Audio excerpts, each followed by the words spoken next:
Hi, I'm Steve Ott, editor of Kitchen Garden magazine, and this is Emma Rawlings, deputy editor. This is our plot, the kitchen garden plot in Grantham, and we're going to take you step by step through the way we grow our fruit and veg through the season. As you can see, we've got our plot here, which is quite small, so hopefully it'll be similar to a lot of your plots at home. It's all raised beds, has been here for about 2 or 3 years, so still quite young. We're still getting the soil right, and we'll take you through how we're doing that, how we're improving the soil as we're going along, and through the things that we're planting. As you can see, we've already started this year. There's still a lot of space to fill, and we've got lots of seeds to sow in the greenhouse and out on the plot. I'm going to be popping into the kitchen garden greenhouse and sowing some seeds of some more tender vegetables that need a little bit of protection to start them off. On the KG plot, it's all laid out to raised beds, as you can see. Certain advantages to that. You get nice paths down the centre, which are all weather, so if it's pouring with rain for a week, it doesn't matter, you can still come out and harvest and tend to your crops.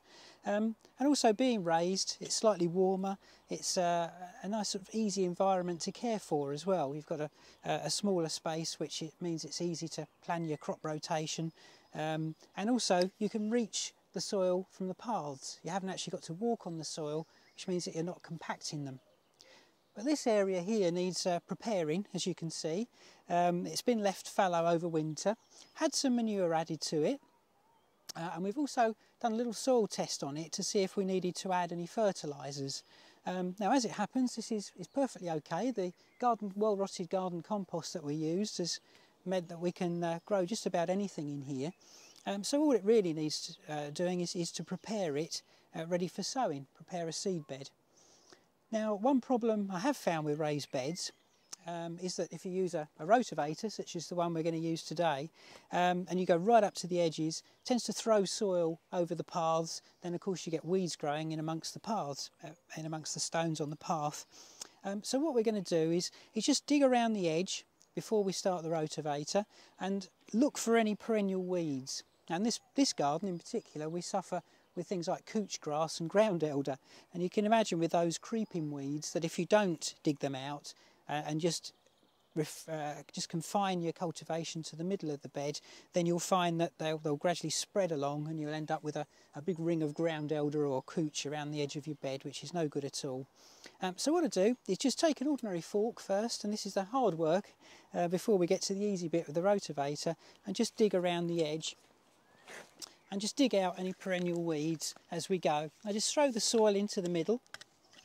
Now, some people use a no-dig method of gardening, which has always appealed to me because it means that you haven't got to do all this hard work. And what they would do is just put their garden compost on the top and let the worms pull it in, so they wouldn't dig or rotivate at all. And that's fine. As I say, I've been sorely tempted to do that, but when I have tried it, I have found that weeds tend to, as I said, establish themselves, especially deep-rooted perennial weeds, and you have to dig now and again to get those out. Having dug around the edges of the bed, we're going to rotivate it now just to break the soil down into a nice crumbly texture for sowing. It's just a little rotivator we've got here, which is ideal for a small raised bed like this. And we don't want to pound the soil into submission, we just want to break it down a little bit just so that it can be raked over to a final level, and then we can get on with our sowing. So that's what we'll do without more ado. So it's a very light little machine, and all I'm going to do is just break up those big clods of soil that we left when we were digging.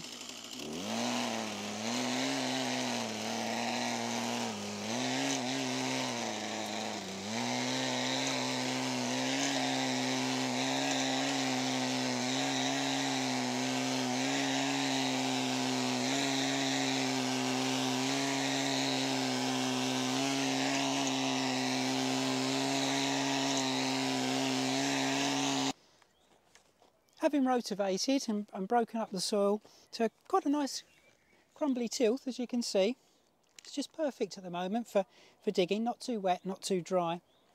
We need to rake it down, just rake it level, break up any little lumps, get rid of stones, perhaps any little weeds that we missed, and get it nice and level ready for sowing. Now I use a soil rake, which is probably about 2-3 times wider than an ordinary rake, and that's just because it seems easier to me to get a nice level surface. I've never been very good at getting a level surface with an ordinary rake, and it's worth investing in one of these if you've got your own plot.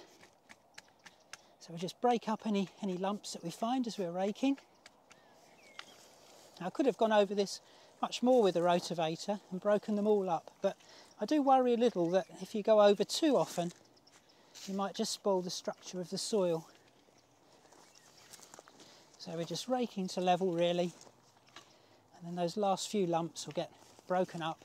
Also, you'll find a certain amount of rubbish in there, old twigs and things, which have accumulated over the season. You can get rid of those. They won't help your seeds to germinate. But if you have got just a few stones, don't be tempted to pull them all out.